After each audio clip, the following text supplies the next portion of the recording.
Hi to all my coders and welcome to code resolution. तो आज का video का टॉपिक है मेरा स्ट्राइप पेमेंट गेटवे इंटीग्रेशन का, जो कि मैं रिएक्ट जेएस में करूँगा पीएचपी बैकएंड के साथ।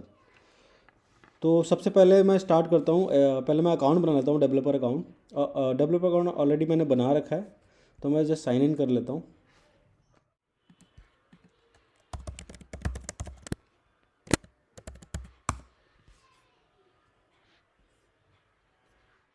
ओके, साइन इन हो गया है।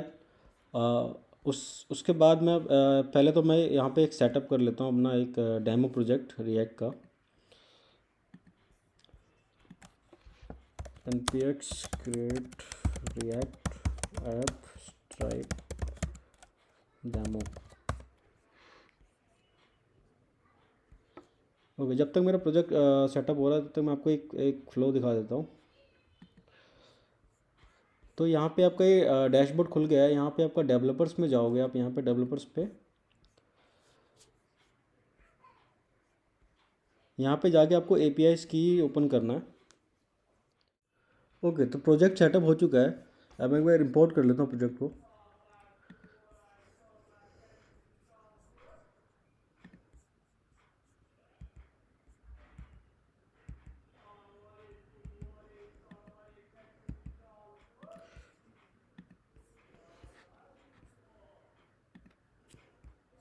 ओके, प्रोजेक्ट इंपोर्ट हो चुका है। मेरा डैशबोर्ड भी खुला हुआ है। यहाँ से मुझे पब्लिश की और सीक्रेट की चाहिए होगी, जो कि अभी बाद में चाहिए। अभी तो मैं आपको एक स्टेप और दिखाता हूँ। तो सबसे पहले हम लॉगिन कर लिया हमने stripe.com पे, और वहाँ से सीक्रेट की और पब्लिक की भी हम फैच कर लेंगे।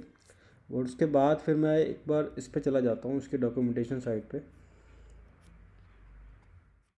ओके, डॉक्यूमेंटेशन साइट पे आ गया मैं। इसके बाद मैं एक बार देखता हूँ यहाँ पे वेब चेक्ड है ऑलरेडी। रिएक्ट जेएस के लिए मैं वीडियो बना रहा था, तो रिएक्ट जेएस मैंने सेलेक्ट कर लिया है। और बैकएंड में पीएचपी यूज़ करने वाला, तो पीएचपी के लिए मैंने यहाँ पे सेट कर ऑलरेडी आ रहा है। अगर नहीं आ रहा तो आप इस यहाँ पे क्लिक करके देख सकते हैं। तो पहला स्टेप क्या होगा मेरा, फ्रंट एंड सेटअप करने का, जो कि मैं यहाँ से दो लाइब्रेरी इंस्टॉल करूँगा, दो प्लगइन। कॉपी कर लिया, जाते अपने प्रोजेक्ट की डायरेक्टरी में, स्ट्राइप डेमो, और यहाँ पे मैं इसको इंस्टॉल करता हूँ।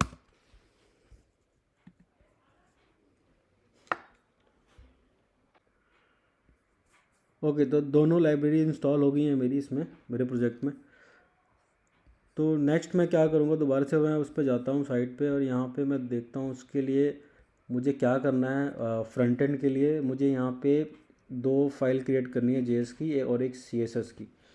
तो सबसे पहले मैं app.jsx पे जाता हूँ। यहाँ से मैं पूरा कोड कॉपी कर लेता हूँ। कॉपी करने के बाद मैंने app.js में ये पूरा पेस्ट कर दिया। पेस्ट करके सेव कर दिया। एंड नेक्स्ट मुझे एक फ़ाइल बनानी है checkout.form.jsx। तो मैं हालांकि टाइप स्क्रिप्ट नहीं यूज़ करता, तो मैं .js करके सेव करूँगा चेकआउट फॉर्म। मैंने एक कॉपी कर लिया। यहाँ पे मैं एक फ़ाइल बना लेता हूँ, checkout.form.js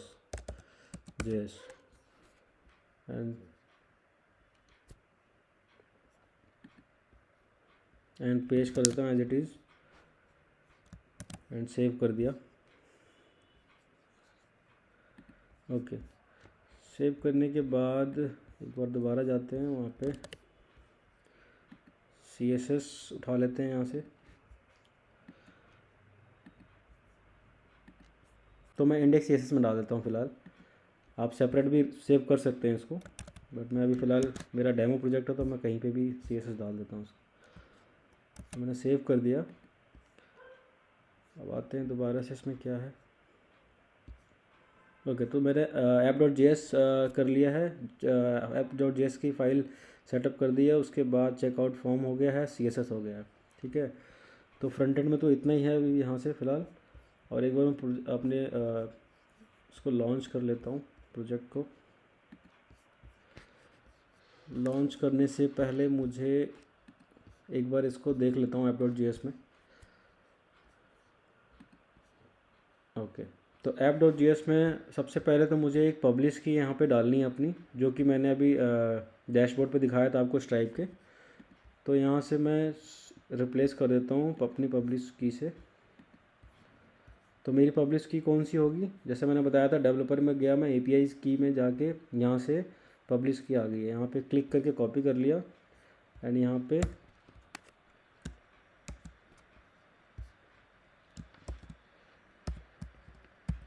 पेस्ट कर दिया। ओके, तो ये मैंने सेव कर दिया, मेरी पब्लिश की सेव हो गई। उसके बाद का जो स्टेप है, तो देखो यहाँ पे आपने देखा होगा यार, यहाँ पे ना यूज़ इफेक्ट में एक API कॉल हो रही है, ठीक है, जो कि फ़िलहाल अभी हमें नहीं करना है, ये हमारा बैकएंड का पार्ट है। तो इसको मैं अभी थोड़ी देर के लिए कमेंट कर देता हूँ इसको। तो ये अभी फ़िलहाल हमने सेटअप नहीं किया हुआ API, तो इसलिए अभी हम इसको नहीं कॉल करने वाले। तो मैं अभी रन करता हूँ एप्लीकेशन को, npm स्टार्ट। ये लॉन्च हो चुका है। एक बार मैं एप्लीकेशन दिखा देता हूँ, इसमें कोई एरर तो नहीं है। फॉर्म लोड होके क्यों नहीं आ रहा है, इसमें लोड होके नहीं आया अभी तो। वैसे मैं देख लेता हूँ एक बार, फाइल तो रन कर रही है। यूज इफेक्ट में element client secret, okay.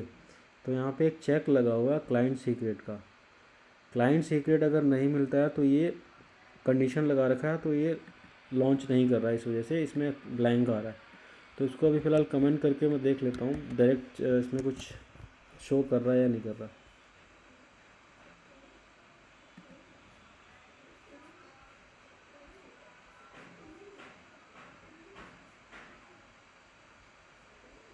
Okay, तो जैसा कि मैंने बताया था, क्लाइंट सीक्रेट मुझे वहाँ से API के थ्रू मिलती है, जो कि अभी create.php हमने कमेंट किया था, जो एक फैच कर रहा था, तो वो क्लाइंट सीक्रेट फैच कर रहा था। तो इन्होंने ये एक्चुअली डिपेंडेंसी डाली हुई है कि क्लाइंट सीक्रेट नहीं जब तक मिलेगा तब तक आगे का फ्लो ब्रेक करेगा।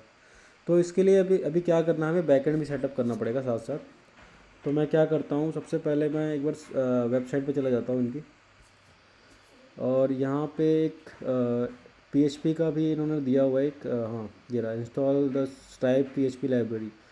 तो इसके लिए मुझे कंपोजर से ये डाउनलोड करना पड़ेगा। एक PHP का प्रोजेक्ट बना लेता हूँ। तो उसके लिए मैं चला जाता हूँ, अभी मैंने मैम इंस्टॉल कर रखा, तो मैम के अंदर मैं htdocs में चला जाता हूँ। यहाँ पे मैं एक फ़ोल्डर बना लेता हूँ, स्ट्राइप पेमेंट फ़ोल्डर बनाने के बाद मैं यहाँ पे इसको सीधा मैं टर्मिनल से एक्सेस कर लेता हूँ पहले तो।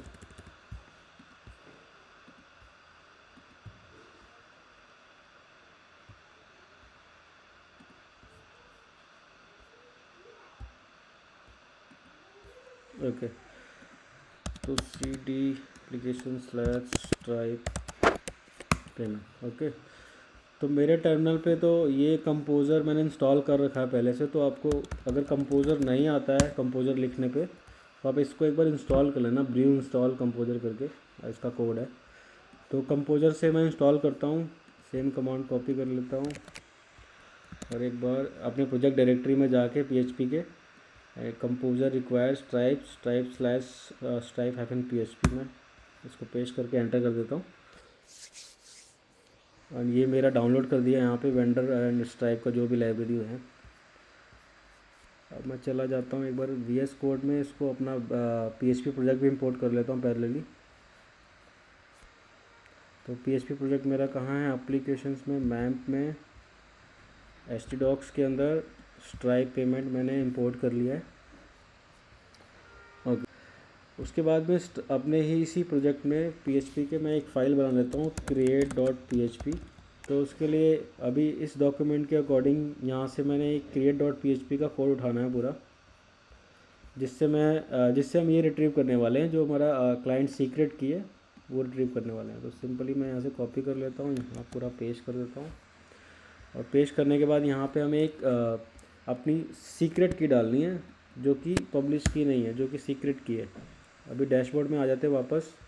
तो यहाँ से मैं इसको कॉपी कर लेता हूँ, सीक्रेट की यहाँ पेस्ट कर दिया। पेस्ट करने के बाद इस पर अच्छा हाँ, इसमें मैं एक चीज़ आपको बताना चाहता हूँ, ये थोड़ी डॉक्यूमेंटेशन थोड़ा सा ये टिपिकल है, आपको कुछ इशू आ सकते हैं इसमें जो आपने यहाँ से उठाया होगा अगर create.php का। तो मैंने इसका थोड़ा सा कस्टमाइज़ किया हुआ है, मैं आपको इसलिए दिखाता हूँ, मैंने एक नोट पैड पर लिख रखा है। देखो यहाँ से मैंने कस्टमाइज़ किया हुआ पूरा प्रॉपर, मतलब इसका पूरा पूरा मैंने कोड यहाँ डाला हुआ है कस्टमाइज़ करके। तो मैं इस डायरेक्ट उसको पिक कर लेता हूँ और उसकी जगह मैं यहाँ पे वो पेस्ट कर देता हूँ, जिसमें आपको बस एक अपना हाँ स्ट्राइप की डालनी है। मैं यहाँ पे अपना एक दोबारा से डैशबोर्ड खोल लेता हूँ, जहाँ पे मुझे सीक्रेट की मिलेगा जो कि मैंने रिवील कर रखा है। यहाँ पे ये रहा, सीक्रेट की कॉपी कर लिया मैंने यहाँ से। तो फ्रंट एंड साइड में हमें पब्लिश की डालना है, और जो बैक एंड साइड जो एपीआई हिट होने वाली है create.php वाली, उसमें हमें ये सीक्रेट की रखना है। तो मैंने इसको कॉपी कर लिया है और यहाँ पे पेस्ट कर दिया अपना सीक्रेट की। इसको पेस्ट करने के बाद मुझे एक बार देखना है यहाँ पे, तो जो मैंने बताया था आपको कस्टमाइज़ करके मैंने करा हुआ कुछ इसमें, तो मैंने एक दो चीज़ें कस्टमाइज़ करी हुई जिस वजह से ये कोड चल पा रहा है। तो आपको डिफरेंस दिख जाएगा जब आप यहाँ से डायरेक्ट उठाओगे create.php और आपका एग्जीक्यूट नहीं होगा, तो आप कस्टम वाले से डिफ्रेंशिएट कर सकते हो मैंने क्या क्या चेंज किया है। तो आप सिंपली क्या करना, मैं इसका एक कोड गिटहब पे भी डाल दूंगा, तो आप सीधा सीधा पिक कर लेना वहाँ से। तो अगला स्टेप मेरा ये होगा, फ्रंट एंड से मुझे इसको कॉल करना है, और कॉल कैसे करना है वो मैं दिखाता हूँ आपको। तो create.php मेरा मैंने सेटअप कर लिया है। अब मैं जाता हूँ app.js पे, जो अपनी फ्रंट एंड की जो इंटीग्रेशन है उसमें देखता हूँ मैं ये जो फैच करना था मुझे, ये मैं कर पा रहा हूँ कि नहीं कर पा रहा हूँ। तो इसको फैच करने के लिए दोबारा से इसको अनकमेंट कर देते हैं जो पहले किया था कमेंट। ओके, तो ये कर दिया मैंने। इसके बाद मुझे create.php को हिट करने के लिए, हालांकि मैंने लोकल पे चला रखा, तो मुझे लोकल होस्ट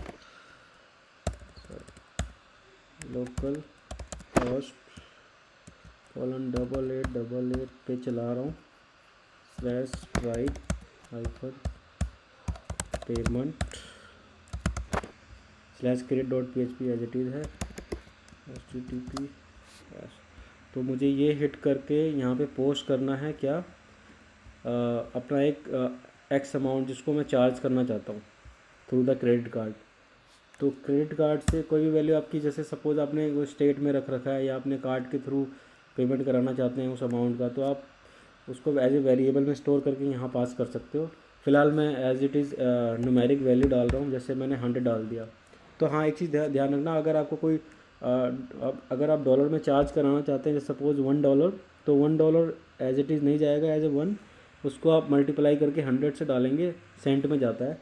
तो मैंने 100 डाल दिया, तो ये चार्ज करेगा $1। तो इसके लिए मैंने क्या किया, बॉडी में ये जैसे स्ट्रिंगिफाई करके आइटम एज इट इज़ था, ये मैंने यहाँ पे न्यूमेरिक वैल्यू ऐड कर दिया है 100, और मैं वहाँ पे एज ए इनपुट ले लूँगा इसको आइटम में अमाउंट को।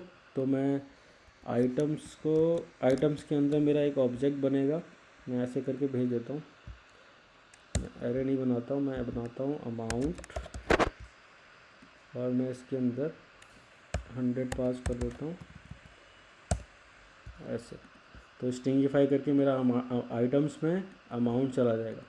एक चेंज करना है यहाँ पे मुझे इसका कंटेंट टाइप। ओके, तो मैंने कंटेंट टाइप जेसन की जगह मैंने फॉर्म यूआरएल एनकोड कर दिया है। इसके बाद मैं इसको सेव कर दिया, और एक बार इसको देख लेते हैं दोबारा से, कुछ मिस्टेक तो नहीं है इसमें। अमाउंट 100, ठीक है। अब एक हमने चेकआउट form.js बना रखा है, तो उसको एक बार देख लेते हैं उस फाइल में क्या क्या है। ओके, तो इसमें आपका पेमेंट सक्सेस होने के बाद या एरर कोई सक्सेस या फेल होने के बाद कोई जो रिस्पांस रिटर्न करने वाला है उसकी हैंडलिंग लगी हुई है, यहाँ पे लिखी हुई है, जिसमें आपको क्या मिलेगा, पेमेंट इंटेंट आईडी मिलेगी, उस आईडी के बेस पे यहाँ पे कुछ कंडीशन लगा के पेमेंट के एरर डिफाइन कर रखे हैं कि किस तरह के एरर दिखाने हैं उस स्टेटस के बेस पे। तो यहाँ पे कुछ नहीं करना, आपको कुछ भी चेंज नहीं करना है। अगर आपको कुछ कस्टमाइज़ करना तो कर सकते हैं, बट कोई चेंज नहीं है, बस यहाँ पे एक चीज़ का ध्यान रखना, कंफर्म पेमेंट में जो आपका रिटर्न यूआरएल पड़ा हुआ है उसको आप ज़रूर चेंज कर सकते हैं, क्योंकि आपके अकॉर्डिंग वो रिटर्न आपको कहाँ चाहिए और कहाँ पे वो एरर मैसेज या सक्सेस मैसेज दिखाना चाहते हैं पेमेंट का, मतलब पेमेंट होने के बाद कहाँ पे राउटिंग करनी है उसकी, तो वहाँ पे यहाँ पे उसका यूआरएल डाल सकते हैं। तो अभी फ़िलहाल तो मेरा जो रिएक्ट का प्रोजेक्ट है वो तो लोकल होस्ट पे ही 3000 पे ही रन करा, तो मैं सिंपली वहीं पे रिटर्न कराना चाहता हूँ, और वो वहीं पे ही कहीं बॉटम में मेरा पेमेंट सक्सेस लिखा हुआ आ जाएगा, जिसमें इसके अकॉर्डिंग यहाँ पे इसने डाला हुआ मैसेज, ये रहा मैसेज, पेमेंट मैसेज यहाँ पे प्रिंट कर देगा जस्ट पेमेंट के बटन के नीचे ही, पे बटन के नीचे ही। तो यहाँ पे क्या करना है, मैं थोड़ा सा स्टाइलिंग कर देता हूँ इसकी, थोड़ी सी थोड़ा सा बोल्ड दिख जाए वहाँ पे जब ये रिटर्न होके आए। कलर मैं डाल देता हूँ ग्रीन, एंड फॉन्ट साइज़ ले लेता हूँ उसका मैं 25 ले लेता हूँ, ठीक है। तो ग्रीन कलर में 25 पिक्सल में प्रिंट कर देगा, तो मुझे थोड़ा सा विजिबल आएगा, मेरे को दिख जाएगा कि हाँ सक्सेस हुआ है या एरर आ रहा है क्या है। तो यहाँ पे अभी मैंने ग्रीन ले लिया, अब मुझे नहीं पता फेल होने वाला है या सक्सेस होने वाला है, तो आप मैसेज का जो कलर है वो अपने उसके हिसाब से डिफ़ाइन कर सकते हैं स्टेटस के बेस पे। तो अभी फ़िलहाल मैंने ग्रीन ले लिया। ओके, तो नेक्स्ट मैं इसको हिट करके देखता हूँ एक बार। ओके, तो ये लोड हो चुका है आपका। हालांकि वो डिपेंडेंसी थी जो बैकएंड का हमारा जो हमने PHP की फ़ाइल बनाई है, तो एक तरह से वो डिपेंडेंसी थी सीक्रेट की वजह से, इसलिए ये रेंडर नहीं हो रहा था आपका पेमेंट पेज। तो इसमें देखो ईमेल वगैरह आ रहा है, इसको आप हटा भी सकते हो, इसकी ज़रूरत नहीं है। तो मैं अभी फ़िलहाल इसको हटा दूंगा, वैसे मुझे ज़रूरत नहीं लग रही है इसकी। तो मैं क्या करूँगा, इसको ऐप में जाके सॉरी चेकआउट फॉर्म में जाके मैं इसको क्या करता हूँ, यहाँ पे रेंडर कर रहा होगा ये देखो, ये लिंक ऑथेंटिकेशन ईमेल है, इसको मैं रिमूव कर देता हूँ, उससे कोई फ़र्क नहीं पड़ेगा मेरे को। तो मैंने रिमूव कर दिया है। रिमूव करने के बाद ये पेमेंट एलिमेंट है, ठीक है, ये बटन मेरा पे का है, इसको भी आप स्टाइलिंग कर सकते हो। और ऐप CSS के थ्रू जो मैंने अभी index.css में पेस्ट करा है इसका पूरा स्टाइलिंग, वो पूरा आप उसको दोबारा से अपने तरीके से उसको कस्टमाइज़ कर सकते हो। तो अभी फ़िलहाल मेरा ऐसा आ रहा फॉर्म, मैं इसको रिफ्रेश कर देता हूँ एक बार। ओके, तो सपोज़ आपका कोई कार्ड के अमाउंट है, चार्ज कराना आपको $1 का या $100 का, कोई या कोई भी एक्स अमाउंट है, तो आपको क्या करना है, यहाँ पे सिंपली उसको दिखा देना है कि भाई यहाँ पे इतने डॉलर पे कर रहा है। तो वहाँ पे वो वेरिएबल है एक तरह से, आपको स्टोर करके यहाँ पे प्रिंट करा देना, मतलब रेंडर करा देना। तो उसके बाद अल्टीमेटली हमने डायरेक्ट हार्ड कोड कर दिया है, $1 तो $1 चार्ज करेगा। तो मैंने यहाँ पे डमी एक क्रेडिट कार्ड नंबर डाल देता हूँ टेस्ट करने के लिए, और कोई भी फ्यूचर एक्सपायरी डेट डाल देता हूँ 23, एंड CVC डाल देता हूँ 123, कंट्री इंडिया ले लेता हूँ। ये सब मुझे नहीं करना है, मैंने पे क्लिक किया, और ये देख लेते हैं मेरा नेटवर्क पे क्या आ गया। ओके, तो मेरा पेमेंट हो गया सक्सेस। अब इसके बाद एक बार डैशबोर्ड पे चले जाते हैं। एक्चुअल में यहाँ पे चार्जिंग दिखा रहा है या फेल दिखा रहा है, आपको यहाँ से भी पता लग जाएगा अपने डैशबोर्ड में। तो डैशबोर्ड में मैं जाता हूँ, एक पेमेंट टैब आ रही है, यहाँ पे पेमेंट टैब पे क्लिक करोगे तो यहाँ पे आपका ये हिट दिखा देगा, आपने हिट मारा था क्या चार्ज हुआ है, कितने बजे हिट मारा था, क्या चार्ज हुआ है, पोस्ट के पे थी, गेट की थी, क्या था, जो भी है यहाँ से दिख जाता है आपको। तो एक तरह से यहाँ पे मेरा सक्सेस हो गया $1 का पेमेंट, जो कि मैंने हिट मारा है 4 बजे, ठीक है। तो ये पेमेंट सक्सीडेड दिखा रहा है। ओके, तो यार बस यही था आज का वीडियो का topic, stripe payment gateway integration का रिएक्ट JS के साथ। तो हमने ये अचीव कर लिया है। तो अगर आपको डीप में समझ आया और मैं समझा पाया हूँ अच्छे से तो आप एक बार ज़रूर सब्सक्राइब और लाइक कर देना। बाकी ऐसे इस तरह की वीडियो मैं आगे भी बनाता रहूँगा, तो प्लीज़ अपना सपोर्ट देना। And thank you so much for watching my video.